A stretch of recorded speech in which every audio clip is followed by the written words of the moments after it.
계시록 1장 17절부터 봅니다. 내가 볼 때에 그의 발 앞에 엎드러져 죽은 자 같이 되매 그가 오른손을 내게 얹고 가라사대 두려워 말라. 참 우리 죄인들에게는 하나님은 참으로 두려우신 하나님이십니다. 예수님께서 은혜로 자신을 가리고 이제 사도 요한에게 나타났는데도 불구하고 사도 요한은 너무나 두려워서 죽은 자 같이 되어버렸습니다. 우리 죄인에게는 하나님은 은혜로 자신을 가릴지라도 이렇게 두려우신 분입니다. 우리는 참 성경 말씀만을 믿고 이제 믿음으로 살아가는 것보다 하나님께서 자신을 우리에게 나타내 주시면 그러면 우리의 믿음이 더 확고하게 설 것처럼 그렇게 생각이 들 때가 많습니다. 그런데 하나님께서 자신을 우리에게 나타내 주지 못하는 이유가 바로 이것입니다.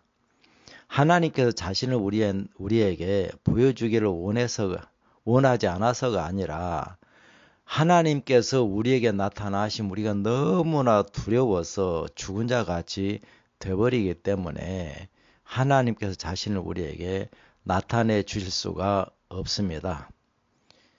그리고 또 하나, 하나님을 날마다 보면서 그 하나님을 섬겼던 하늘에서 그 루스벨을 따랐던 그 천사들이 하나님을 반역을 해버렸습니다.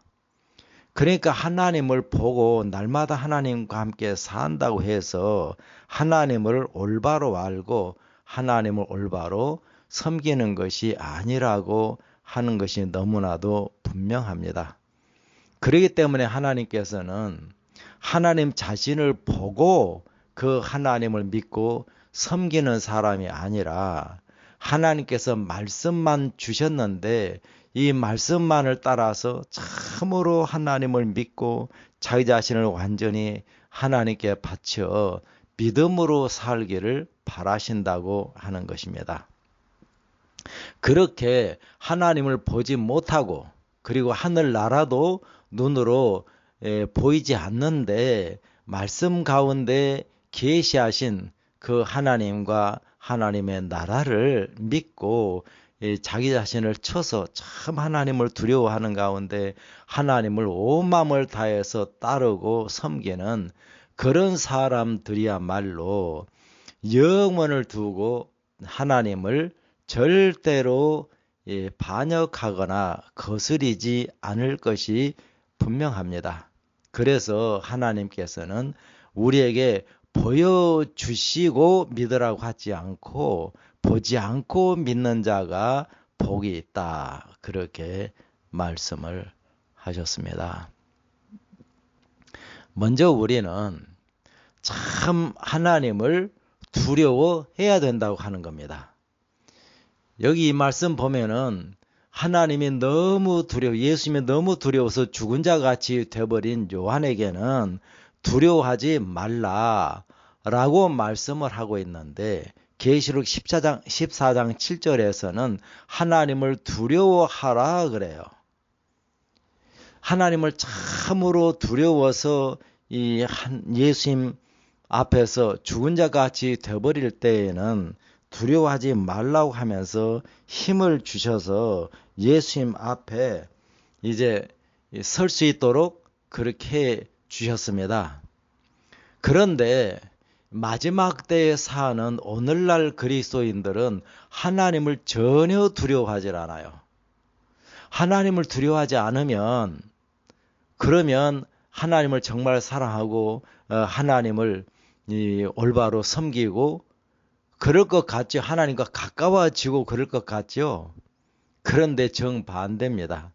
하나님을 두려워하지 않게 되면은 하나님 아닌 다른 것을 두려워하게 되어 있습니다. 하나님을 두려워하지 않는 사람은 사람을 두려워하고 자기에게 닥치는 그런 어려움이라든지 가난이라든지 그런 걸 두려워해요. 그래서 하나님의 뜻을 따라서 어려움을 당한다든지 또 사람들로부터 이 핍박을 받고 또 참소를 당하고 뭐 이렇게 하는 것을 원하질 않아요.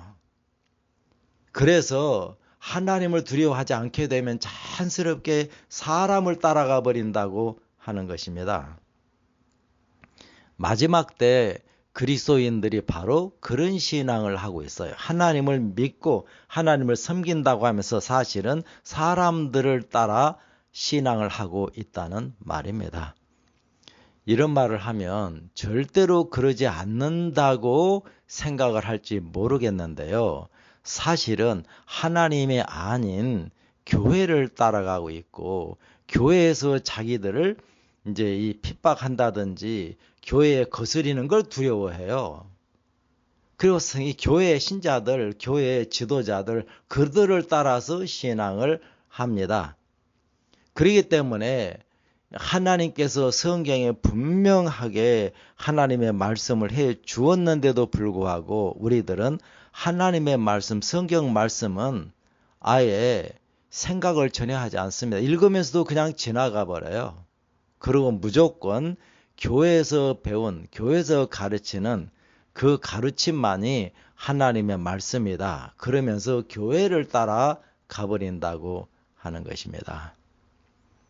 우리는 참으로 사람을 두려워하지 말고 그리고 세상에서 일어나는 그런 것들을 두려워하지 말고 오직 하나님만을 두려워하는 참된 믿음의 사람이 되어야 할 것입니다. 하나님을 참으로 두려워하는 사람은 하나님 외에 어떤 것도 두려워하지를 않는 그런 믿음의 사람이 됩니다.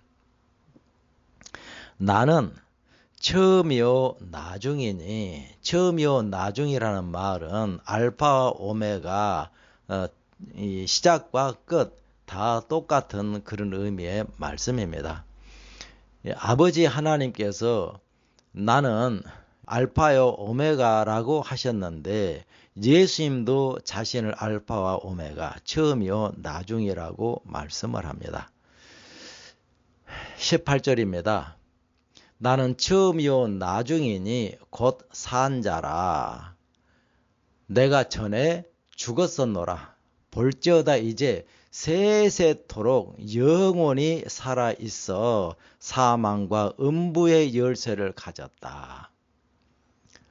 예수님께서 이제 사람이 되어 오셨습니다. 사람으로 이제 사시고 사람으로 사시면서 이 사단의 이 정부, 이 사단의 나라를 완전히 정복하셨습니다. 그걸 내가 세상을 이겼다 그렇게 말씀을 하셔서 우리를 위한 의의를 완전히 이루시고 그리고 우리를 위하여 십자가에 죽으시고 그리고 무덤에 묻히셨습니다.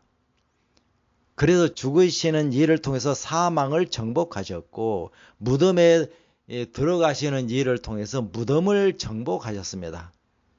그리고 무덤을 열어버리고 이제 부활하여 살아나셨습니다. 이제는 앞으로 영원토록 죽지 않고 세세토록 살아 계셔서 우리를 항상 능력으로 구원하신다고 말씀을 합니다. 예수님께서 죽으시고 무덤에 묻히는 일을 통해서 사망과 음부의 열쇠를 쟁취하셨습니다.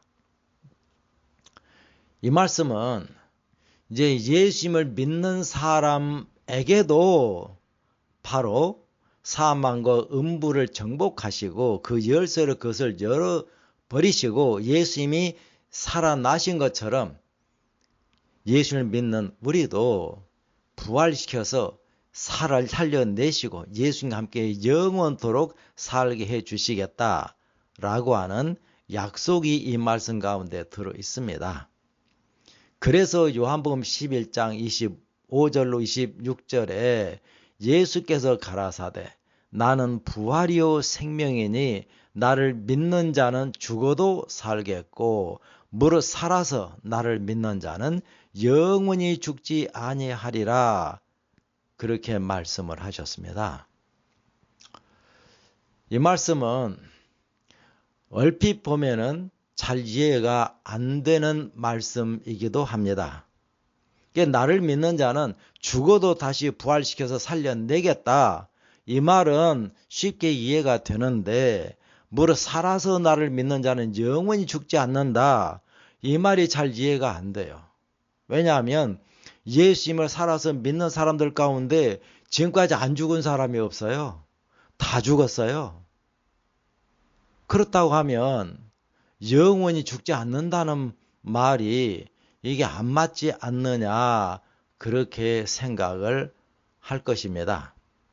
그런데 예수님께서는 살아서 믿음으로 그들에게 영생이 주어져 있습니다. 그들은 죽어도 예수님의 눈에는 죽어 있지 않아요. 그들에게 생명이 그들에게 그대로 있습니다. 그러기 때문에 그들을 예수님께서 재림할 때 부활을 시킨다고 하는 것이에요. 우리 사람의 눈에는 죽어 있는 것처럼 보이지만 하나님의 눈에는 죽어 있지 않다고 하는 것입니다. 그래서 부활을 믿지 못하는 사두개인들이 이제 예수님을 시험을 할 때에 예수님께서 부활을 아주 단순한 말씀으로 확실하게 증거를 해 주셨는데, 너희가 모세의 떨기인 나무를 읽어보지 아니하였느냐? 모세의 떨기인 나무에 하나님이 이제 임하셔서 나는 아브라함의 하나님이요 이삭의 하나님이요 야곱의 하나님이라고 하지 않았느냐? 하나님은 죽은 자의 하나님이 아니라 산 자의 하나님이시니라. 아브라함, 이삭, 야곱, 모세 때로부터 훨씬 전에 수백 년 전에 다들 죽었죠. 그런데 하나님께는 그들이 죽어 있는 게 아니라는 거예요. 살아있는 것이라고 하는 겁니다. 그러니까 살아있으니까 그들을 부활을 시키는 것이죠. 그래서 이 예수님을 믿고 살아서 믿는 자는 영원히 죽지 않는다. 그들에게 주신 생명이 영원히 살아있는 그런 생명이라고 하는 것이에요. 죽어도 죽지 않아요. 이게 이 사람들의 이 지혜로는 다 이해가 안 되겠지만 하나님께서는 죽어있는 사람도 사실은 하나님의 눈에는 살아있다고 하는 겁니다. 그들이 하나님 앞에 항상 있어요. 이게 우리들에게 참된 소망을 주는 말씀입니다. 내가 예수님을 믿고 온 마음을 다해서 이 예수님께서 나와 함께 계시고 나에게 생명을 주셨고 영원히 살 것이라고 믿었는데 죽어버렸다고 하는 것입니다. 그러면 내가 어떻게 다시 내가 부활할 것을 믿을 수 있겠습니까? 하나님께서 부활해 준 그 사람이 진짜 나냐? 내가 진짜 난지 어떻게 알 수 있겠냐고요. 그런데 그 부활한 사람이 진짜 납니다. 예수님 믿고 죽은 그 사람 본인이 부활되는 거예요. 왜냐하면 하나님 앞에 그 사람 항상 살아 있어요. 하나님의 그 이 눈앞에 그들을 항상 두고 있다는 말입니다. 그러니까 그 사람을 살려내는 거예요. 그 사람한테 그 영원히 죽지 않는 그런 몸을 주어서 살려내는 것이에요. 그러니까 그 사람이 부활을 하는 것이다 하는 겁니다. 그래서 예수님이 바로 사망과 음부의 열쇠를 가지고 계신다고 하는 게 참 우리의 희망입니다. 우리는 죽어도 살 것이고 살아서 예수님을 믿는 사람은 영원히 죽지 않는 그런 생명을 가지게 될 것입니다. 19절입니다. 그러므로 너의 본 것과 이제 있는 일과 장차 될 일을 기록하라. 이 말씀은 매우 중요한 말씀입니다. 요한계시록 전체가 이 말이에요. 요한계시록 전체가 다 장차 될 일인데 그 장차 될 일을 이제 있는 일과 앞으로 이루어질 일, 그것을 사도 요한에게 보여주었다. 그러니까 사도 요한이 본 것이 계시록 전체의 계시죠. 그 전체의 계시가 현재 있는 일 그리고 장차 될 일을 우리들에게 보여주기 위하여 기록해 주신 것이라고 하는 겁니다. 이게 하나님을 믿지 않는 사람들 이야기가 아니에요. 이 세상에 지금 있는 일과 앞으로 세상이 어떻게 될 것을 말하고 있는 게 아닙니다. 성경 전체는 창세기부터 요한계시록까지 오직 하나님의 백성, 하나님을 믿는 사람들을 말씀하고 있어요. 계시록도 마찬가지입니다. 계시록도 오직 하나님의 참 백성들 7교회에 그 7교회를 이제 계시록 전체에서 말씀하고 있는 것인데 시대마다 그 시대에 현재 있는 일 그리고 그들에게 장차 이루어질 이 일을 계시록을 통해서 확실하게 보여주고 있다고 하는 것입니다. 이 두 가지만 알면 우리가 내가 현재 어떤 영적 상태에 있는지 분명하게 알게 되고 그리고 장차 될 일, 앞으로 우리에게 이루어질 일, 우리가 가야 할 그 길을 확실하게 깨닫게 되는 것이죠. 그래서 현재 나의 상태와 그리고 앞으로 하나님께서 우리에게 이루어 주시려고 하는 그 일을 알게 되면은 믿음으로 가야 할 길이 확실하게 보이게 되고 그 길을 갈 때에 우리의 믿음이 확고하게 서게 될 것이고 하나님께서 함께 하셔서 하나님과 동행하는 그런 신앙을 하게 될 것입니다. 자, 에녹이 하나님과 동행을 하다가 하나님께서 그를 하늘로 옮겨 가셨던 그 역사가 마지막 때에 사는 우리에게 그대로 재현될 것이라는 말입니다. 20절입니다. 너의 본 것은 내 오른손의 7별의 비밀과 7 금촛대라. 7별은 7교회의 사자요 7 촛대는 7교회니라. 이 말씀은 성전을 올바로 이해하는 중요한 그런 말씀이 됩니다. 이 7 촛대는 그 성전의 그 첫째 칸 거기에 7 촛대가 있는데 그 7 촛대가 7교회라고 하는 겁니다. 7교회는 이 땅에 있죠. 우리는 하나님의 성전이 하늘에 있다. 그렇게 믿어버려요. 그런데 7교회가 어디에 있어요? 7교회가 하늘에 있겠습니까? 이 땅에 있죠. 당연히 이 땅에 있습니다. 그리고 그 7교회를 7 촛대라고 하는 것도 당연히 옳은 말씀이에요. 왜냐하면 너희는 세상의 빛이라 그랬잖아요. 촛대는 빛을 비추는 그런 일을 하고 있는 그런 기구인데 바로 하나님의 참된 백성들이 세상의 빛이라고 하는 거예요. 하나님의 백성들이 세상에 빛을 비추는 촛대라는 말입니다. 그래서 교회가 촛대가 되는 것이 너무나도 당연한 말씀입니다. 7교회는 이 땅에 있기 때문에 하나님의 성전도 이 땅에 있어야 하늘에 하나님의 성전은 없습니다. 그리고 7 촛대는 이게 7교회를 상징하는 것이지 실제 촛대가 아닙니다. 그러니까 하나님의 성전이 이 땅에 하나님의 백성들과 함께 있는 것이에요. 그들에게 예수님께서 오셔서 그들을 구원하는 촛대의 봉사, 떡상의 봉사, 분향단의 봉사, 그 다음 법궤의 봉사. 사실 계시록에 보면 촛대, 떡상, 분향단, 법궤 이것만 말하고 있어요. 뜰의 봉사는 나오질 않아요. 그러면 뜰의 봉사는 이 마지막 때 그 예수님이 이제 이 하늘로 올라가신 다음에는 뜰의 봉사는 안 한다는 말이냐? 아닙니다.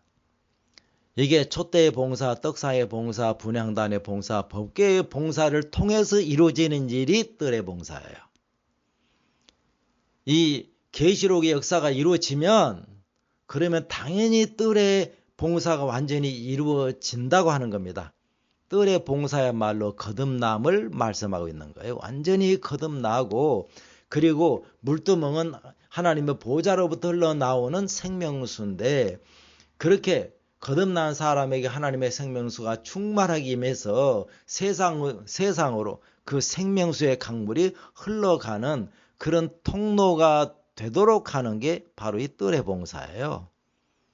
그렇게 뜰의 봉사, 완전히 거듭나고 생명수의 통로가 되도록 만들어주는 역사가 바로 예수님께서 교회에 임하셔서 그 교회의 봉사심으로 바로 그 역사가 이루어진다고 하는 것입니다.